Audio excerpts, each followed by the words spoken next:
The priest, the professor, the fighter. That's how Camilo Torres is remembered on the walls of the National University of Colombia, the place that saw him in his various facets. This building hosts what was the first school of sociology in Latin America.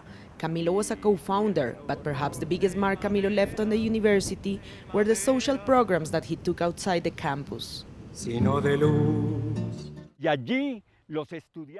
It was there that the students of the National University of Colombia, led by Camilo Torres, met with the harsh reality of poverty, exclusion, inequality, and violence in the poor neighborhoods of the capital Bogotá.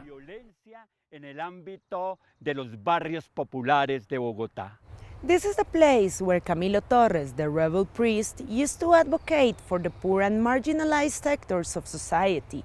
Now this same chapel is considered by many as the place where his remains should be laid. Fierce disagreements with the church institution led Camilo to quit the priesthood in 1965, the same year that the National Liberation Army, or ELN, emerged as a guerrilla force.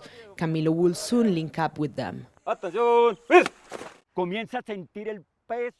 Camilo Torres began to feel all the weight of repression and political persecution by the then National Front government. He started feeling that his life was at risk, and on the 18th of October 1965 he began his irreversible journey into the ELN guerrilla army.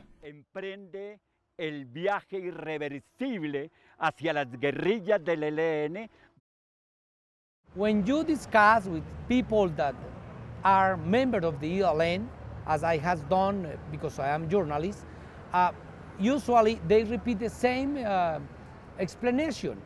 In Colombia, there is not ways for develop a political struggle in the legal ways. Camilo died during his first combat, just 4 months after joining the ELN, but his long-standing involvement and political work among urban communities has been considered central pillar of the ELN, the second largest guerrilla in Colombia after the FARC. One of the difference between the FARC and ELN is their origin. The FARC was growing up in the rural area, thinking about the agenda of the farmers. But the ELN tried to combine the urban agendas and the rural ones.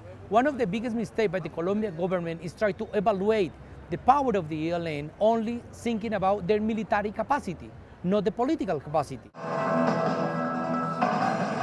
As peace negotiations with the FARC entered their final stage, the government and the ELN have been holding since January 2014 confidential talks aimed at defining the agenda and conditions for a formal public peace process. FARC, government and ELN are talking about the same country. For instance, the discussion about victims for FARC is an important point and is in the agenda for the ELN also. The level of the participation of the society is included in both agendas. The most important is the complementarity. Negotiations with the ELN will certainly enrich the possibilities of peace from the point of view of the issues discussed and the legitimacy of the peace process. New spaces for the participation of society will also open up, because what Colombia can expect to see once the war is over is social mobilization and political participation. 50 years after Camilo Torres died at the hands of the military forces, Colombia's president has finally asked the army to search for and locate the rebel priest's remains, something the ELN had publicly asked the government to do as a sign of its commitment to a long-awaited peace process. Natalia Margarita, Telesur, Bogotá.